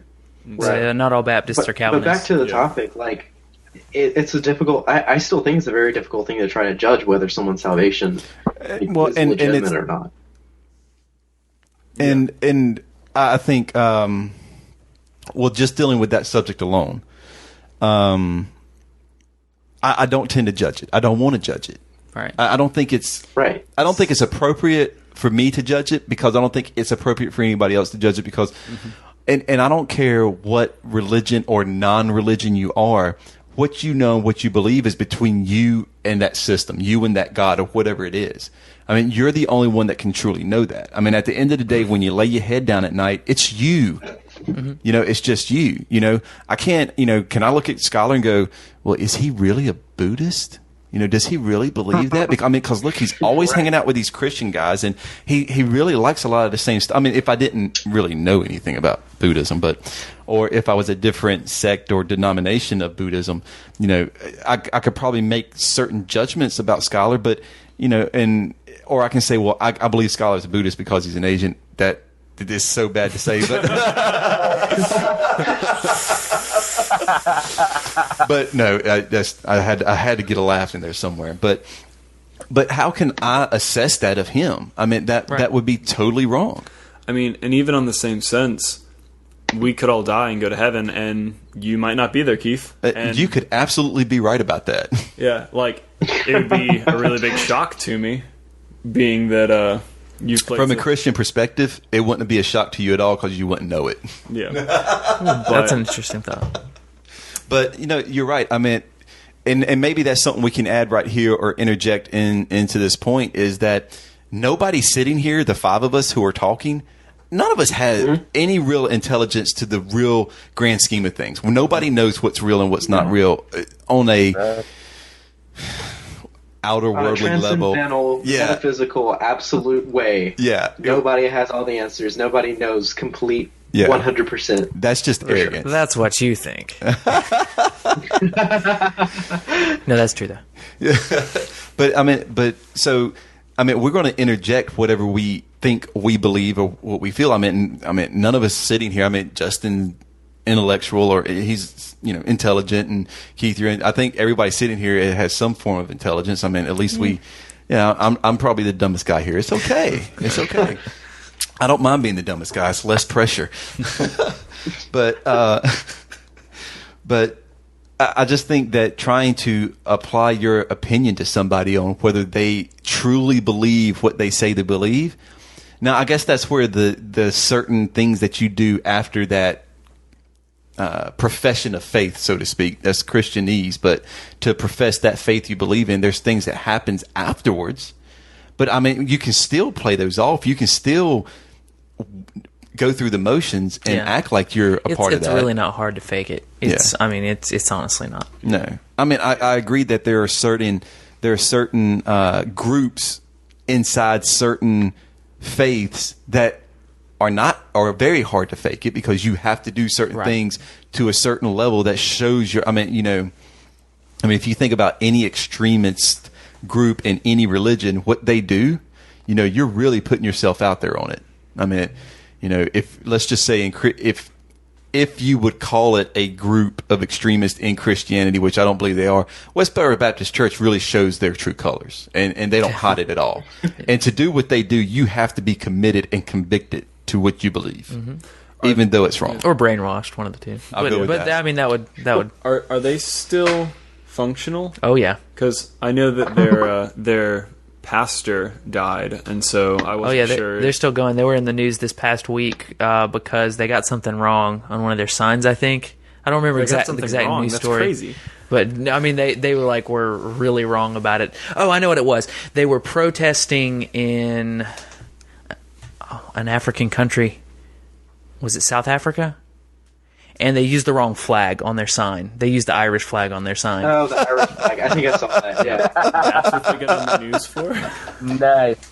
That's the sad state of the news media. I don't know. Alex was making a point back to the laws. The statement that he made was that he said something about it. Maybe it's more of never accepting a religious belief system. I like to. I know I don't want to make it too much outside the point of religious conversion, but I think that's something going to the loss of religion, like, with somebody convert. Let's just say you convert you go from Christianity to atheism, so to speak, and say that you're losing that religion of, you know, my religion. I was going to play that R.E.M. tonight. Yeah, it's a good Literally, song. was going to play that tonight. Oh man, awesome. But you know, but thinking about that though, you know, what is, and I'm kind of going with him on it, that like, and it's only because I'm biased. Now people understand I'm speaking from a biased perspective on this, from Christianity. Well, we all are. Yeah, well, yeah, but I mean, when it comes to Christianity, I'm really speaking biased when it comes to this topic for Christians. That you know, because, and maybe this is the reformed part of me, that, you know, if you know Christ, you know God. I mean, you really know Him. It's like, how can you not want to continue in that? I mean, how can you want to go to something other than Christ, really knowing, but then again, I may be just a fool as well, and think that's, you know, that's just my very biased point of view. But I feel like in that sense that it was that they really never had that true salvation. And that's just a Christian worldview for me. It may be a foolish thought and a foolish comment, but I really believe that, you know, you can fake it, like we was talking about. You can go through the motions and sit in the pews and pick up your Bible and do your prayers and stuff, but never really commit and submit to this way of life and to Christ. So if you really don't give everything, you really don't know who He is, and come to that place of real salvation, then losing your religion, you're not really losing it. You're just stepping away from something that you were just doing. I'm kind of a good example of this. Before I had met Keith, I was proclaiming to be a Christian, basically because my brother became a Christian in 3rd grade. Not trying to go into too many of the details, but long story short, by the time I was in high school, I was a proclaiming Christian that was convincing people that the Bible was false. I remember that. Yeah. That's how Justin and I met. And so every single day we would just have different debates on whatever. And it was really friendly. We did that to pass time. But Oh yeah, in Spanish. yeah. Yeah. I met Keith when I started going to to a church. And like, I was big, like I was proclaiming to be a Christian, but I was really big into like Big Bang Theory, evolution, all that stuff. And talked to Keith, and he showed me the flaws in all of my theories, and then also showed me why biblically it would make more logical sense in that. And so after a few, actually probably the first night, he backhanded all of my beliefs, and no one had ever done that. That's Keith for you. Yeah. And so that night I left and had become like a full-blown, well, I don't know if I could say full-blown atheist, because I don't know if this necessarily is part of atheism, but I was like, well, I don't know what is real anymore. I mean, I kind of believed in God, but He was always more of a back thing, and it was just kind of like I was told God was real. But Right. at this point, I didn't even believe science or anything either. So You just didn't believe anything. yeah, I was like, if I don't see it, it isn't real. So that whole like cat in a box, is it dead or alive? I'm like, there's just no cat. Yeah. You open the lid, I'll tell you if there's a cat or not. Yeah. And so I was just like completely blown away and had to like start rebuilding all of my beliefs from that. And then I ended up becoming a Christian. And I guess I don't know if that necessarily counts, because it wasn't like I wasn't going to church or anything like that. Like, I was raised Catholic, but by the time I was 13, we quit going to church, and I was all for that because I hated going to church. But yeah, so I don't know if that counts, because even though I said that I was, anyone would know I wasn't. Well, let's make another sort of clarification from a Christian standpoint about Christianity that I don't think we've really hit yet.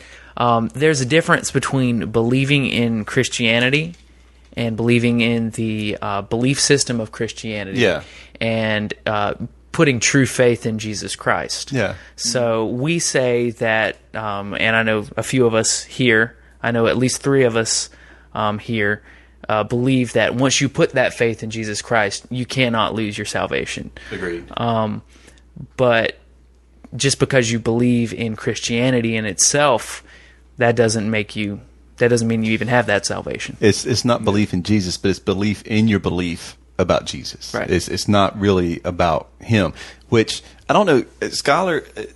All right, so like in Christianity, all right, you have to have belief in Jesus to be a Christian. Like Keith was saying, not the belief in the belief, but in him alone. As a Buddhist, what is it that you have to have belief in? What is it? Is it the system? Is it this enlightenment? Is it the afterlife process? Is there one thing that you've got to put your belief in that recognizes you in that faith as a Buddhist?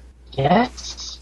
I don't really know, like, if there was a point where you could draw the line and still be considered a Buddhist. I guess I'm not really sure of what that point would be. If there would be a point, because I'm kind of in it, the whole thing, so... But there's this commitment to... I don't know. It's hard for me. It's like it's the one religion right now I have the hardest time with is Buddhism, because when he described it to me, I'm like, it's like it's not like hedonism where it's like all belief in me and it's just that humanistic lifestyle. But there's this real path of self-enlightenment, this path of betterment. But what is it that you say? I believe in this, and and it describes, And it's kind of, it's not really clear cut, black and white. And that's why I guess for me, like as a religion. Yeah, go ahead. Yeah. Well, I was just gonna say, I guess for me, I don't really view it as a religion. Yeah. It's like, well, I know we keep using it in the religious sense, but like you said, the more I hear about it, can't we all be Buddhist? Right, yeah. I guess like Justin was saying earlier when he was talking about the conversion and abandoning everything else, but he held to these certain Buddhist beliefs. It's just so non-religious, And I guess because why do you say that it's not religious? Well, it's because I don't know. I guess because it doesn't identify to, I don't know. It seems more like a philosophy, and I guess we're coming from a very theist standpoint. I think that's it. From a very Western point of view. Yeah. I think that may be it. Well, but there's deities even in a lot of Eastern religions, but but Buddhism is not one of them. In old school Buddhism, though, there are spirits and stuff like that. Not necessarily deities, but there are supernatural elements. Are they exclusive to Buddhism, or are they alongside Buddhism? A lot of people, like in Japan, they had beliefs of Shintoism and Buddhism in a sort of intertwined, but it was a different type of Buddhism. But a lot of times, back in the day, that went hand in hand. And what Shintoism is pretty much everything has a god attached to it. So, like, water, air, everything has a spirit in it, sort of thing. So, yeah, go ahead. Now, I think the closest thing that we're going to get to a hardcore answer to Keith's question, like, is there something that you ascribe to, like a belief that you go to, right? That's kind of what we're going to. Okay. And correct me if I'm wrong, Scholar, but from what I've studied, it's aren't there like the refuges, the things that you chant, like you take refuge in the Buddha, you take refuge in the Dhamma and the Sangha, and all those things? Maybe you're thinking of a different sect. Okay, yeah, I'm probably thinking of a different sect of Buddhism. But yeah, those are some things like chants and reflection on the nature of the Buddha. Mm-hmm. Well, we do have chants. Yeah. Mm-hmm. That sort of, they resonate. It resonates our soul with our surroundings, and we just, so we can be on the same frequency, I guess, kind of resonation. Right. I didn't mean to get off in that tangent. No, it's just, my thing is that we talk a lot about Christianity because, well, there's 4 of us on here who we ascribe to Christianity. But I want to get people to understand, well, Scholar's on the show with us. This is what he believes. These are the areas that, these are things that kind of correlate, or how can we see it as Christians? Because it's very different, Very much so. between the two. It's not, like I said, Islam, Judaism, and Christianity, there's so many correlations that play between the 3 of them. It's a little bit easier to understand, to deal with, to talk about. But when you start getting into other areas, especially like Eastern philosophy and Eastern religions, there's a lot of loss there for understanding and knowledge. And I know the questions sound stupid, and sometimes they don't sound like, intelligible. But, I can't figure out how to ask the question without using my mind from a Christian's perspective, So I'm trying to get these answers so I can understand it, and I want other people to understand it. Right.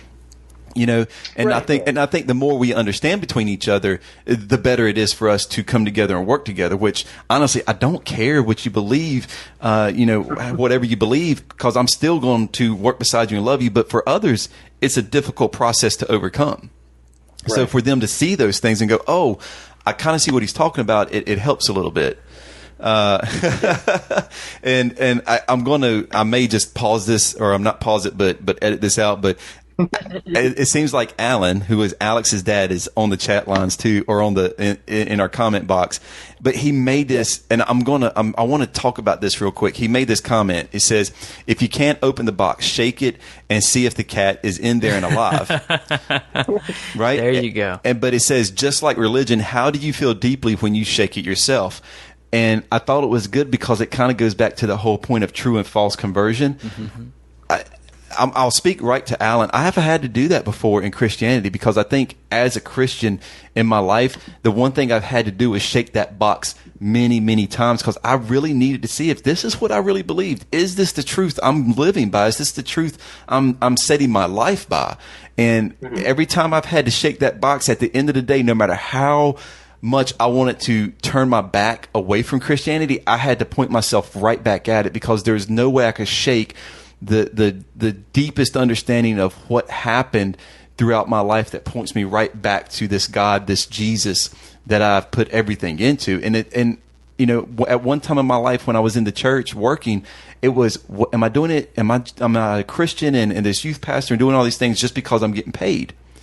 Well, I said, I'm quitting. Let's see if that works. Well, that set me straight. And then I go here and do, so everything points me back to Christianity. I don't know if, I don't know if it's if that's kind of the same correlation what Alan was talking about, but I kind of feel that way. I've had to stare deeply at a box I couldn't really open and see the truth, to see what's really in there, and I've had to shake it and shake it and shake it and shake it to if a Christian doesn't say he has some doubts at times and he questions these things at times, I wonder if he really truly looks at the deep, perplexed truth that we think we believe, right, and go after it. Yeah, it's very natural to have doubts. Definitely. Yeah. It's difficult, but man, that I'm loving this. I love the fact that they brought that in, because that helped bring that out. Now, I want to push this along a little bit, so we don't go too long in time. I want to get to the part, because like I said earlier in the show, me and Justin talked about earlier in the show, we talked about, pointing things out to Christians and pointing things out to those who aren't Christians about what we believe, and kind of erasing some of the stigmas and stereotypes. So we're probably going to talk a lot to Christians right now, with those who aren't Christians kind of listening so they can see what's going on. We asked a couple of questions Monday night that we wanted to cover, and I think this may have been the real basis to all of it. Okay. Do I need to convert people to have relationships with them as a Christian? Or probably better put, should Christians always be looking to convert others to be friends with them or to have relationships with them? Does everybody kind of understand that questioning? Well, not exactly. Should you always be looking to have just a normal relationship with somebody? Is your main point to have that relationship with them to convert them? Is it necessary for you to convert that person to have a relationship with them? And see, there's almost like a catch-22 there. Yeah, there really Because is. on one hand, you have the Great Commission, where for Christians, to go and make disciples of all nations, and to go and to spread the word of Christ. However, on the other hand, if your sole reason for making friends with a person is just so you can convert them, then I don't know if that's a legitimate basis for friendship. Yeah. If just so you can convert them to your own set of ideological beliefs That's and about- religious beliefs, I don't know if that's the basis for friendship. Yeah, especially when that doesn't end up happening. Does that just mean, okay, Then what is your purpose of being that person's friend? I give them a year, if they don't become a Christian, then I'm just going to ditch them? Right, exactly. I don't think that's really showing love and compassion and understanding toward that other person and getting invested in who they are. Yeah. I think I know where Keith's coming from, too. I'll ask Scholar in a second what he thinks, but I think I know where you're coming from, because at the heart of being a Christian, like, our sole, like, mission is to reach out to others. Yeah. But it's this process. Now follow me on this. Now, I think it was episode 15 when we all got together, or I don't know, I get all of them mixed up, but we got together and we talked about discipleship. Now let's be clear, as Christians, our main goal is not to convert people. Our main goal Right. is to make disciples. I mean, that's the process. That's Matthew Right. 22. He says, go and make disciples, right? So in that process, now conversion is a process to, know Christ, have salvation, all those things. But I think we talked about the process of discipleship for any Christian should start before Before the conversion. conversion, right. So whether they convert or not is between them and God. But our sole purpose is to teach them about Christ through our experience, through what we know, because we can't teach them anything outside of that. We can show them Scripture, but it all comes from the experience that we have. So we're showing them and telling them our story. Now, Yeah. Scholar is a prime example, okay? I didn't know Scholar was a Buddhist when I first met him. I didn't ask him. Religious affiliation doesn't mean crap when you first meet somebody. It should mean nothing, honestly. We're people. The first thing we need to do is speak, converse. A few times meeting him, hey, we really connected. We had this immediate bond as human beings having a relationship. Hey, come over to the house, Scholar, hang out with us. He comes over, man, we hang out like all night. I mean, we just sit and chatting. Still don't know Scholar's a Buddhist, don't know if he's a Christian, don't know what he is, but being who I am as a Christian, at some point, I always talk about the Bible and Jesus, what I believe, because I believe somebody's belief system, their faith, is important. So in order to have Right. relationship with people, you speak about your faith. You speak about those things because you feel that if this person is going to truly know me and love me, they should know who I really am. So I talked about the Bible and how I believe about Christianity. He asked me some questions. And at the end of the night, I didn't say, hey, you want to get saved, Scholar? It's your turn. Let's all be like Jesus. That's the only time you didn't ask me. But at the end of the night, I was like, because we were going to go to church the next day, which we don't do that very often, but we do go. And I was like, you want to go with us? And I was like, or do you go to a church somewhere? I didn't know. I always ask him, do you go to church anywhere? He's like, I really don't go anywhere. I'm a Buddhist. And I'm like, okay. Oh, all right. And I was like, you got to hang out more with us, But my thing is my sole purpose in meeting him wasn't trying to convert him to Christianity so I could hang out with him. My sole purpose was just hanging out with him. And hopefully through my experience, he would experience Christ, and maybe he chooses, maybe he doesn't. But I don't think we can disciple properly unless we first start that relationship. So that's just my point of view. Yeah, I mean, what exactly was the question again? How was it phrased? Do you need to convert people to have relationships? Should Christians always be looking to convert others to be friends with them? To address the questions, I would say to the first one, no. To the second one, kind of yes. Okay. But I don't think that it's like you're saying, conversion's not the ultimate goal, and conversion's not the end of the relationship, and lack of conversion is also not the end of the relationship. Yeah. Well, and I agree. And Alex makes the same point. You should care about the conversion because you are a Christian, Right. but it shouldn't be the requirement. Right. It's Yeah. You should want to share Jesus and what he's done for you out of joy and out of like what you've experienced, and be like, wow, this is what's happened in my life. Let me share this with you. This is an important part of who I am as a person. So to get to know me better, here's a huge part of who I am. But it's not like it's not out of obligation. It's out of joy. It overflows out of who we are. It is, but I mean, it is a commission.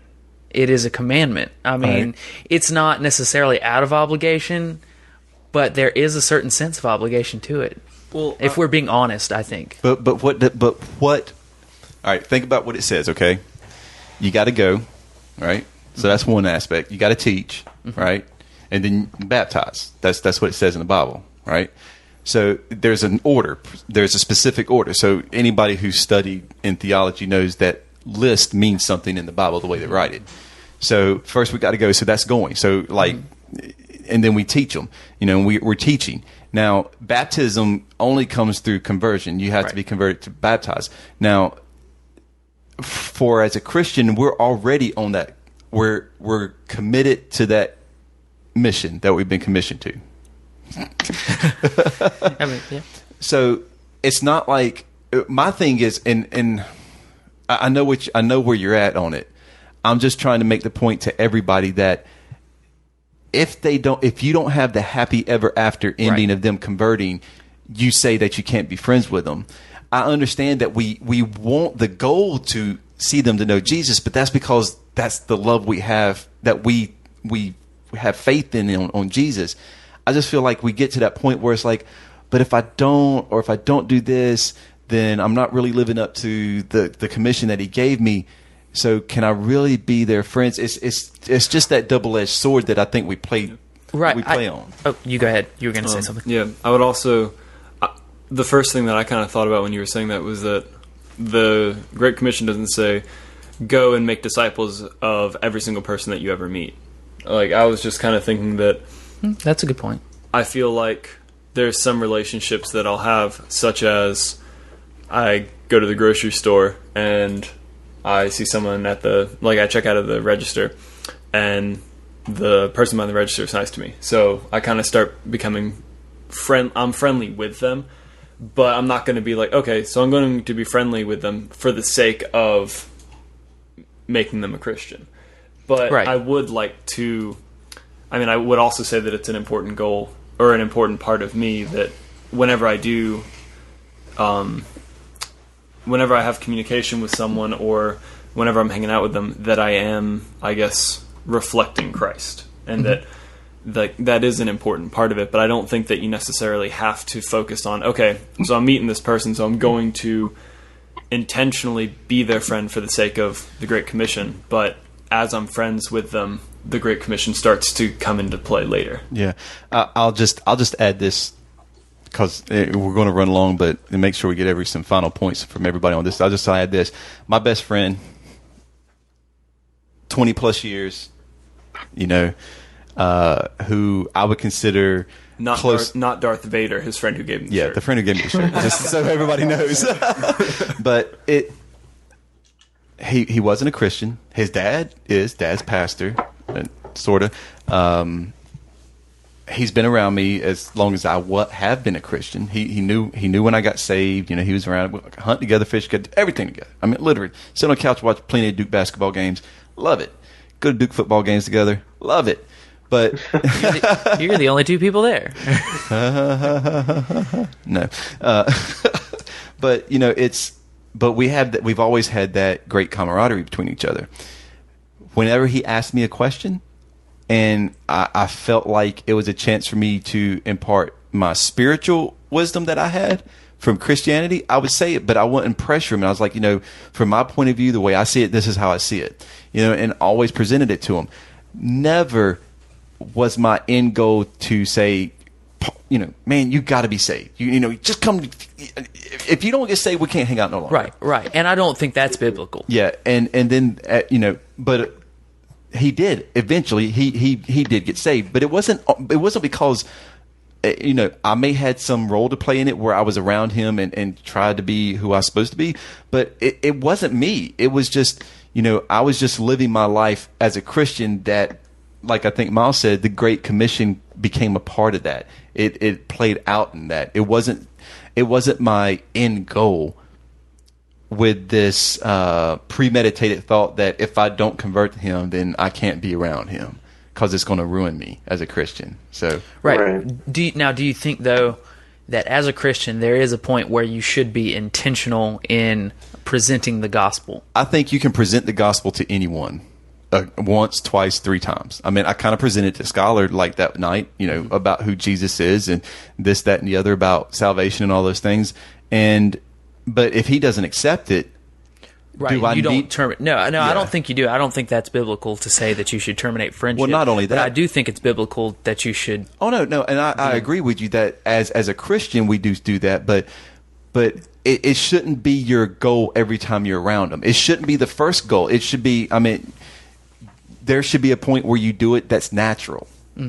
Like we talked about last week, Aaron was talking about last week, and most people know the gospel. They just, when you find out, but how do you know those things? You have to build relationship with them. You have to become an intimate part of their life and to know them. And, sometimes it works out where you just, you give them the gospel. Sometimes it works out to where you learn the person and realize they know all about Jesus. They just don't want nothing to do with it.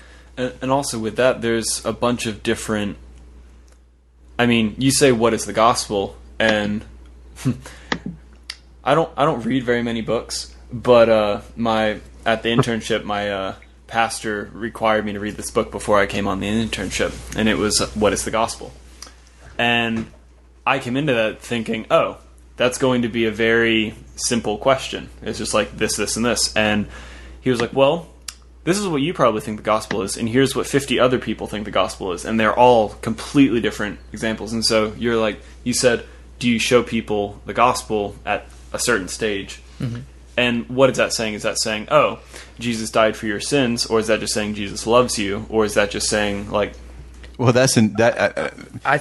I think a true biblical definition of the gospel is that Jesus is God, who came to earth as a man, died, was resurrected, and through that can offer man salvation, not through what man can do. And that we're already sinners. Exactly. You should believe and that we're spending eternity with him, not just getting out of hell. But here's my point in all that, though. Every person may not understand the gospel, and every person may have a different interpretation of the gospel, which I don't think every person does. But that's not the point. The point is, in this conversation especially, is do I need to do that, to have that relationship with them? And you're right. Different presentations of the gospel, which we can get into many lengthy conversations about, that's neither here nor there. My point, especially for tonight, is that is it absolutely necessary that you convert? Seeking to convert people, yeah, that's one thing that we go out, but is it the most necessary thing, and to have a relationship with that person to do that? Yeah, no. And what all I was trying to say was that I don't think that in most cases I would get to a point in the relationship where I'm like, okay, so here is you're a sinner, and then all this stuff to just one of my friends. But I would, over time, reveal smaller aspects of that to them just throughout my life, where I could do something and be like, oh man, I really, really give praise to God for doing this. And they're like, praise God, who is that? And so just through that, it's showing a smaller part of the gospel without having to be so jumping on top of them. Well, and I guess go ahead and close this subject up to move on. Scholar, Justin, Keith, Miles, any final thoughts to this whole religious conversion thing? I think for me that one of the most important thing is that religious conversion doesn't come at the point of a sword. And I know we've said that a bunch of times. Yes. It comes through genuine relationship and showing people why you believe what you believe and and from the Christian perspective, what Christ has done for you, and letting the love of Christ shine through you. That's it. Oh, okay. a really important thing that I think is that self-identifying with religion, it's like it's a personal viewpoint on how you sort of see your set of views as well. Yes. And any from this side, y'all. I'm just going to add a point that I know Justin just made it, but Alan made it as well on our live stream feed. Basically just reiterating convergence or conversion in of itself, it comes from the heart. And if it doesn't come from the heart, it doesn't mean anything. And a lot of people don't see it. A lot of people don't understand it. And that's always going to be an issue. If you do not give everything you have from your heart to that conversion, to that religion, that faith, I don't care what it is, people, whether it's Muslim, Judaism, Christianity, Buddhist, Hinduism, whatever it is, it doesn't matter. If it doesn't come from the heart and if it isn't yours by your own choice, it's never going to mean anything. It's not going to be real.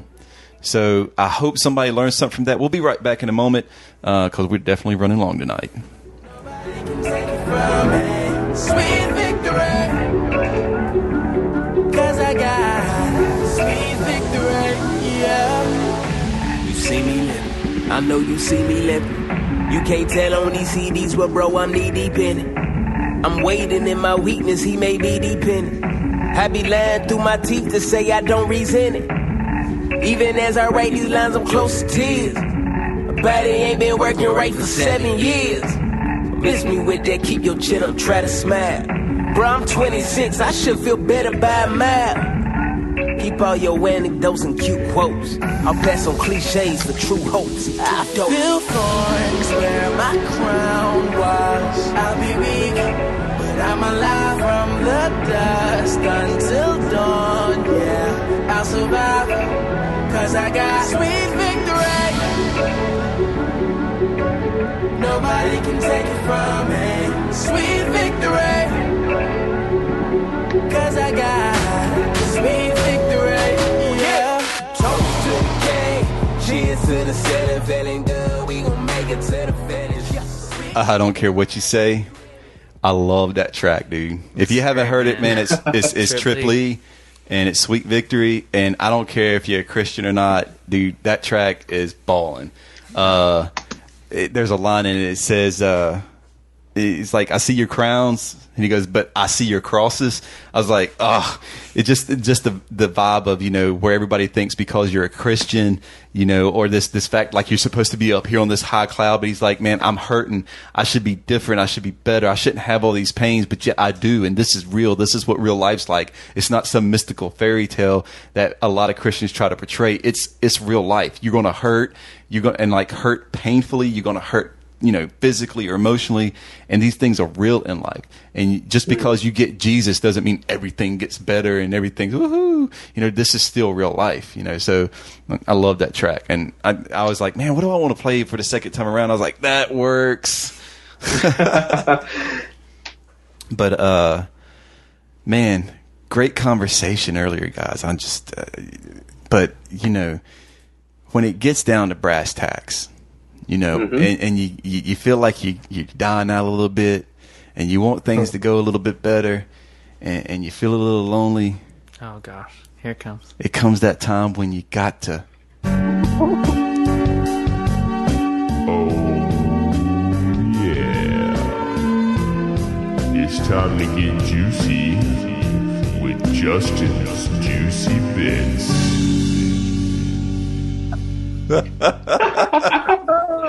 I will never get tired of that.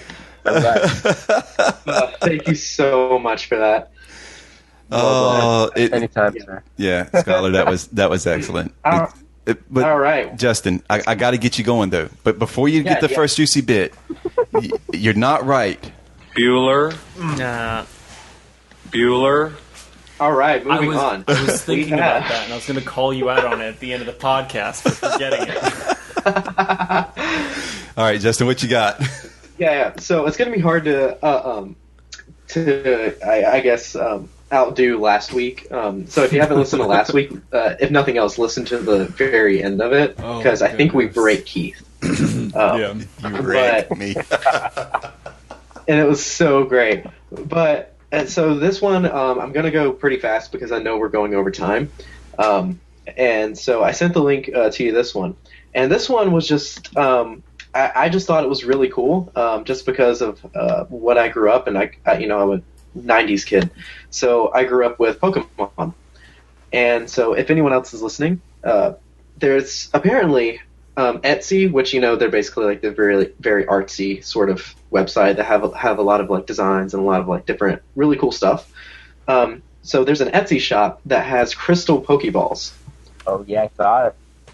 And so this person has basically made these Pokeballs out of crystal, and you can laser carve like different designs into them, and they've made like Pokemon inside the Pokeballs. And to me, that's just really cool because the inner nerd in me like loves those things. And I think they sold out really, really quickly. According to this article that I have, they basically sold out pretty much immediately. And so in the meantime, while they're making more, they've listed the price at $10,000 a piece to prevent people from placing new orders. $100,000. $99,999.99. $100,000, yeah. Look. Gosh, those look really cool. How much were they originally when they were actually selling them? I have no idea. They are cool looking. That's pretty cool. But man, you've got to have. I guess because I'm from a different era. Now, if these are like Voltron figures or like, and that's just the sort of generational gap there is there. Yeah. That'd be cool if they were like Dragon Balls made like that. That would be freaking awesome. Which I'm sure they do make them. Yeah. They have like small. I don't know if they have them in crystal, but they have like little Dragon Balls that have the stars in them and everything. Yeah, Sterling's got some, but I don't think they're glass. They're like more plastic. Yeah. But that's interesting. That's I just think, do you know if anybody's like tried to purchase some at the $99,000 mark? I'm sure I doubt have. I actually wouldn't be surprised. Wealthy people. Like, there was that one app that came out that's I'm a Millionaire, and it cost $1 million, and all it does is when you start up your phone, it says I'm a millionaire, and it has like fireworks, and that's it. Well, I doubt they would sold 10 of them. I doubt they would send it back. I doubt they would their money back. But. I doubt they would turn it away, though. I mean, if someone bought it for that price, they would give him a ball. I wonder if they'd give it to him in a different kind of crystal. Sure. That's great. That is. So shout out to my childhood. So you Pokemon people. All I got to say is I will never forget the night at camp. That night at camp the night when we were camping and Tyler and Robbie were singing the Pokemon theme song all night long. And everyone joined in and you were like, shut up! I was like, I'll burn every one of your tents down. Out in the middle of the woods. Yeah. That was so great. Yeah. Speaking of the middle of the woods. All right. Moving on to the next one. I found this article and because this terrified me because I actually have a story. So today I was driving my car and a bee actually flew into my car because I have my windows down because it feels great outside. And a bee flew into my car. And I was pretty much just driving with it forever. And bees freak me out because I'm a little bit allergic to them. And I've been stung a lot of times. And so I eventually let it out. I pulled over at the Mormon church and let it out there. But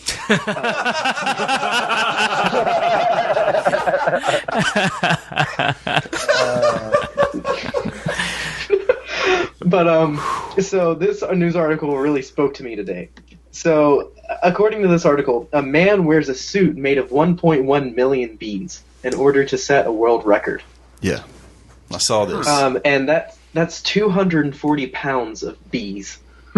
Sets the Guinness Book of World Record. So beekeeper Gao Binguo. Oh, that's great. That's great. Yeah, whatever. 55 of East China's Shandong province succeeded in Monday his effort to set a world record for wearing the heaviest coat of bees. Assistants placed several queen bees on his body in order to extract worker bees before starting to just dump boxes of bees on his feet. There are about 10,000 bees in a kilogram, meaning he nearly had 1.1 million bees on his body. That is my nightmare. Wow. Dude, That I could do that. Yeah, I think that'd be pretty cool. Yeah. Like having all those bees buzzing around on you. But like you sent the article, and it says he was wearing only his underwear. yeah. Oh no! And during the stunt, he smoked a cigarette And to he keep smoked the a bees. cigarette to keep the bees away from his lips. I just thought he did it to make him look cool. Just makes him look cooler. It's like, look at me, I'm smoking a cigarette. Look how tough I am. I am the manliest of all men at this moment in the world. Or do you do that to get a buzz? And one thing that I was thinking of that I don't know if like you guys have considered, but like how like hot must have that been? Because you think of like all the kinetic energy of the wings flapping like together, all concentrated on one body. How hot must have he like warmed up? Because I've read articles before like how bees like can kill other insects by just like swarming it and then heating it up and it roasts from the inside, which is really cool. Or is it a mega fan? Probably. That's But yeah, so that's terrifying to me. but oh yeah, it said he was stung more than 2,000 times, and temperatures around his body reportedly reach 140 degrees Fahrenheit. Jeez. And how did he not like fall over the chair break or something? Because 240 pounds on top of what he probably already weighs—that's a lot. That's a big guy. Oh yeah. That probably over 350 at least, probably close to 400 Yeah, definitely. pounds. Huh? Interesting. I like that one. Yeah. I like it because it's the manly man stuff. I like that. It's like if you're going to do something, do it for real. Don't do it Yeah, halfway. go hard or go home. That's what I'm talking That's about. what I'm saying. Do it for real. Oh, there it is. Temperatures around its body reached 140 degrees Fahrenheit. Yeah. Yes. I got to give a shout out. My boy Brent's watching tonight. So what's next, Justin? All right, final one. And I actually, while we were recording the podcast, I saw that Kim posted this article. Oh, this is great. But it was already queued up for tonight, so I thought that was really cool. Cool. Anyway, so this is called Food Fight. Sabrina Davis stabbed woman and barbecue argument over last rib. Oh, yeah. That's great. Gotta get them barbecue ribs. So Sabrina A. Davis, 45, was arrested Sunday night after allegedly stabbing another woman who complained that Davis had taken the last rib. Witnesses told police that the victim was the daughter of the woman throwing the party. The victim allegedly confronted Davis about taking so much food from the house. Davis allegedly responded by plunging a serving fork into the woman's eye, which caused at least 2 small lacerations on the left eye, according to the Indianapolis Star. Wait, The victim's eyes were, quote, swollen and bloodshot. just 2 small lacerations. Yeah. She The suspect told police plunged that the. she acted in self-defense because the hostess was waving a knife in her face. So, You know, I always thought it'd be a man that would be jealous over the ribs since he gave one up, but well, man, that's hardcore ribs, man. I mean, you gotta have some love for it. you know, this is what I've noticed. Women, we talk about how careful. men love food. No, Be careful. But the articles I've heard, did you hear about the woman in the McDonald's, or I think it was McDonald's, right? She came up to McDonald's, they gave her a burger and didn't have bacon on. When she came back to get it redone and they gave it to her again without bacon on it, she shot into the McDonald's drive-thru. I mean, that's some crazy stuff. Some Grand Theft Auto It's stuff like right there. It's like, where's my bacon at, homie? Pop, pop, pop, pop. It's just, oh my gosh, Justin, you never cease to amaze me with the stuff you bring. Well, thank you. I appreciate it. I do my best. Oh, ribs.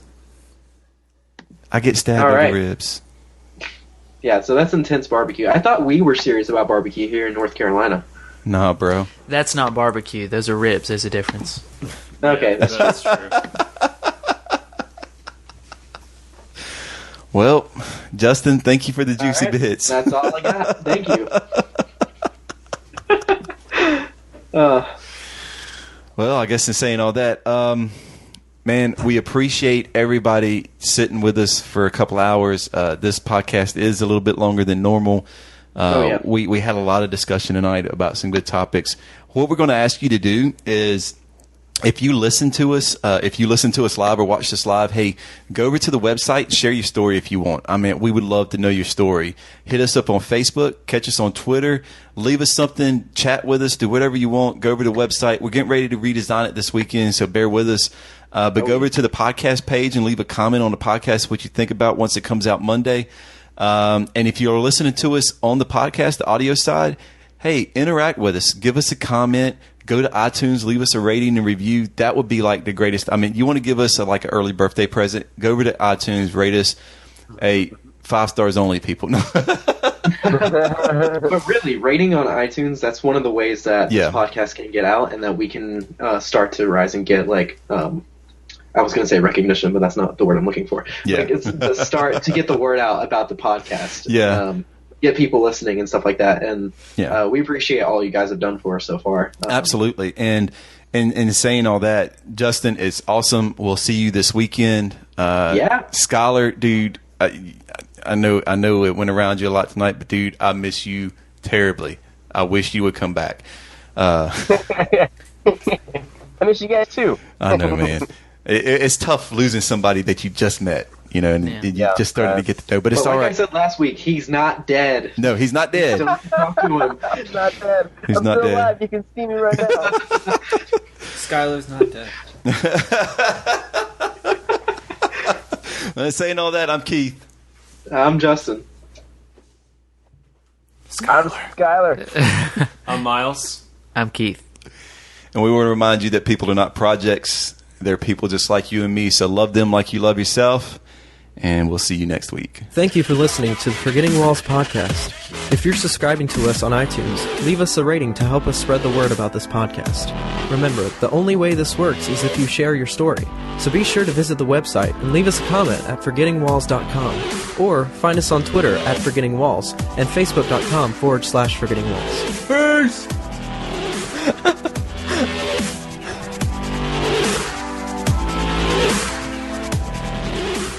I find your lack of faith disturbing.